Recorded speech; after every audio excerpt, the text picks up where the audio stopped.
Hello, all you lovely computer people out there. This is another episode of Lost in the Farmer's Market. And today we have this lovely specimen here. Quite the sight. Also, Menace is off screen over here being a whole ham hock.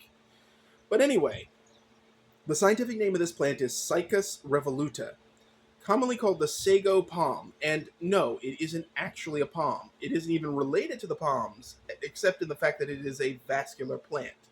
That's it. That's all you're gonna get.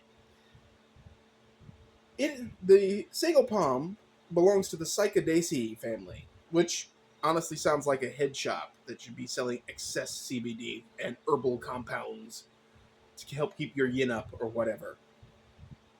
Now, the word cycad, which is what this plant is in a group of, and there are quite a few of them worldwide, comes from the Greek word kykas, Kykas, which is believed to be a translation error of the Greek word koikas, which means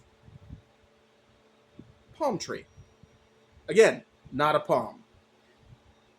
The word revoluta means curled back, which is a reference to these leaves. You notice how they're sort of curly? This is a dead one over here. Notice how it's got a nice curl, curly, curly, curly? That's what it's referring to specifically, that the leaves curl back on themselves quite a bit. Now, this plant is native to southern Japan, the Ryukyu Islands to be specific.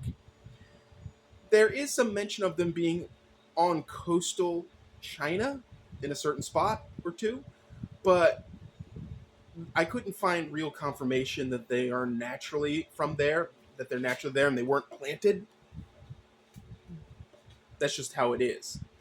So, this plant is hardy in the ground from USDA zones 9A to 12B. We are in zone 8B, so we're just close, and maybe in 10 years due to climate change, we will be 9A. I would rather not think about that. It's already hot and gross enough in the summers here in Fayetteville, North Carolina. But anyway, this plant is classified as a broadleaf evergreen. And of that, I have to talk about that real quick. So, this is an old leaf that died because it was broken. You can kind of see it's loose. These were last year's leaves, and these are the new leaves of this year. And this episode is being filmed in the beginning of June, so that should tell you something. The leaves emerge from a fuzzy mass kind of in here, and they unfurl, which sometimes leads people to think that this plant is a fern. Not a fern. And I will explain in detail why it's not a fern later in this episode. But anyway, from 8B to lower zones, like zone 1 or whatever, this plant is effectively a houseplant. Now, I do know of a specimen that is growing in the ground here in Fayetteville. It's actually within walking distance of where this is being filmed. However, you can get them to grow in the ground if they have a morning sun facing, and they're surrounded by stonework. In this case, it's got a solid stone stair on one side, the brick front of a house on the other side, and it's in a little nook against the house. So it actually has a microclimate. That's how it survived. This is not normal for everyone, and I would not recommend planting these things just out in your yard all willy-nilly. Some thought has to be put into it in zone 8B. Now, the soil pH is 6.0 to 8.0. It prefers a sandy loam because it prefers drainage. This is not a plant that you should allow to sit in a puddle because it will rot. 100% it will absolutely rot.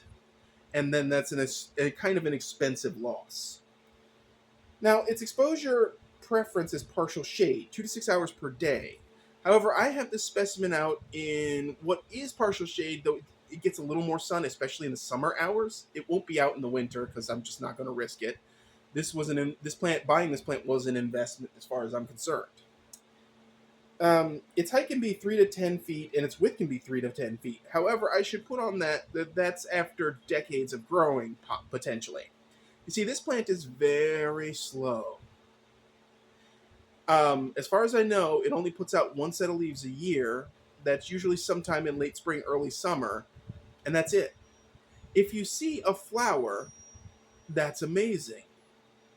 The mature specimen up the road is a male, I believe, based on the cones it produces, but I jokingly refer to it as the lonely bachelor, because there are no others around it that there could be cross-pollination with. Now, Sago Palms have a bunch of different names.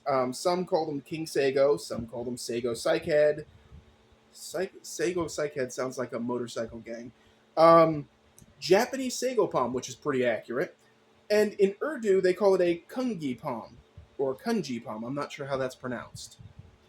But let's start with the real details of this plant and why it's so special. The plant is dioecious. There are male and female plants, and it generally does not flower when kept as a house plant. It doesn't tolerate overwatering, as I mentioned, and it does not tolerate temperatures below 15 degrees Fahrenheit, which we do sometimes get in these parts, so you should be careful about that if you own one. Now, Menace Butt. See, he just determined to be in this one. But anyway, I should point out that a food can be made from the starchy pith of this plant, but this requires a special process to make it edible and safe to eat, which leads to the big problem. All parts of this plant are toxic. They contain a compound called cycasin. I'm sorry. All these psych words are just starting to sound really great. Cycasin, but the seeds have the highest potency and therefore are inedible and dangerous to consume. They're bright red, and so tempting, shiny red berries that will kill you. They're not safe. This plant is not safe for pets, and so you might want to be wary of getting this plant if you have pets, especially ones that think all greenery is munchable.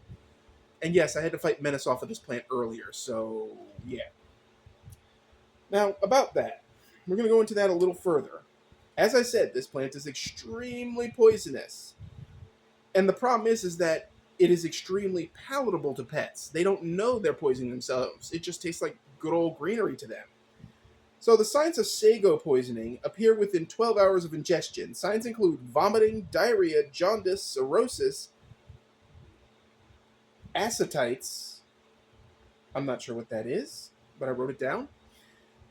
Additional symptoms can include random bruising, nosebleeds, bloody stools, and generally a horrendous time, even for Wang Chung. Not having a good time tonight. And that's just the downside of it. Now, we're going to go into the biology real quick that has nothing to do with the poison, because that's kind of depressing that this plant is that poisonous. By the way, water runoff from the pot should be safe. Don't worry about that. It's the foliage after. Don't even think about it, Menace. Don't you dare. Anyway, now let's talk about its biology, because that is fascinating to me. It's one of the reasons that I had to have this plant. First and foremost, I need to point out that the oldest cycads appeared in the late Carboniferous period. That is 300 to 325 million years ago. By the Jurassic period, cycads were so common that some argue that it could have been called the Age of the Cycads. Sago Palm is a cycad, just making sure. And in of that, there are 105 species in the Cycas genus. So they were prolific and they're still kicking around. They're like the ginkgo biloba. They're a plant from antiquity that's still around. It survived the destruction of the dinosaurs. Now, biologically, from that point, I should point out 20% of the entire plant population in the Mesozoic was cycads. So they were everywhere. They were a critical evolutionary step in plant biology as a result. But, Sago Palm itself, because Sago Palm is highly toxic now, having a 50 to 70% fatality rate, but back then, the dinosaurs and whatever creatures actually ate these could ignore the poisons to some extent or another. It is unclear which dinosaurs ate cycads specifically, but we know that some of them may have, and therefore they probably either due to quirks of their biology or an evolved tolerance for the poisons could do so. Now, biologically again, cycads are classified as seed-bearing plants that are dioecious. They are very long-lived and very slow-growing. While often mistaken for ferns or palms, they are neither and not closely related. Cycads are gymnosperms. Gymnosperm meaning naked seed. So there clearly can't be anything in the fern family which use spores. Right? Now, cycads are also grouped in the order Cycadales, which contains Cycadaceae and Zamiaceae. Now, Zamiaceae should sound familiar to you folks out there because the Zamiaceae are the plants that the ZZ plant, Zamiococcus, was named after. So, kind of goes full circle, even though Zamiococcus is not related. Now, additionally, Sago palms themselves have what's called a corolloid root, and those roots fix nitrogen. What? Yeah. Like legumes, they fix nitrogen. They have a symbiotic pairing with a photosynthetic bacterium called Anabana. I almost mispronounced that. And basically, what they do is they give it nutrients and a place to stay. And in exchange, this bacterium fixes nitrogen. And I believe it's when they die, they release the nitrogen, and the sago palm sucks that right up. Now, those roots actually are interesting because coloroid roots on the sago palm have a dichotomous branching pattern and negative geotropism. Basically, what I'm saying by this is, unlike roots of other plants where they tend to go away from light, they tend to go down into the soil, away from light, unless they're uncovered.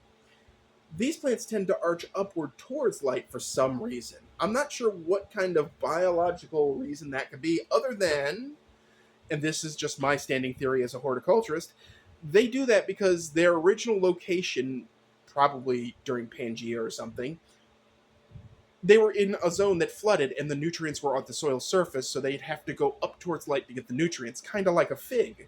Except, as far as I know, I don't think figs have corolloid roots.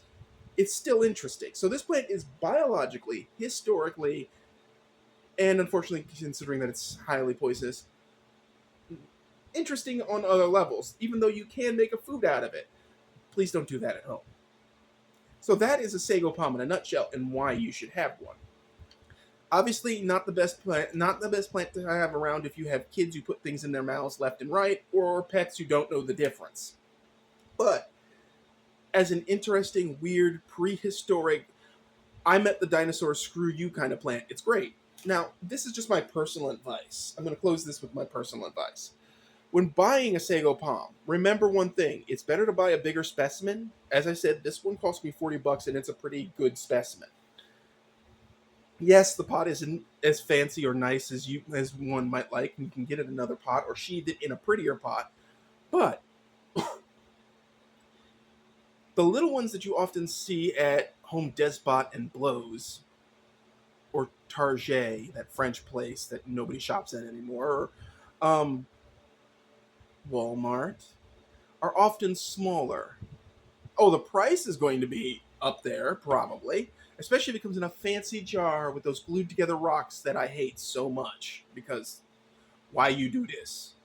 No, I know why they do it. It's so they don't fall out in shipping. But still, that it makes it hard to repot the plant afterwards. Thanks, guys. But anyway, you'll be getting a much smaller plant. You'll never get it to a stage where you're going to see consistent growth. It's better to buy the big ones. I'm just saying. I threw $40 at this. I'm not ashamed. I'm not going into a Plants Anonymous meeting. You're not going to make me. You'll get this sago palm when you pry it from my cold dead fingers. Anyway, so that is sago palm in a nutshell and why you should buy a bigger one. If you have any thoughts about growing sago palm, if you've grown sago palms, please put them in the comments section. I'd love to hear back from you folks. I'd love to hear what you think of the videos, all that. As always, folks, keep them growing. If you like this video, hit like or subscribe. The blog is still running, and I think that covers it all. So, thanks for watching.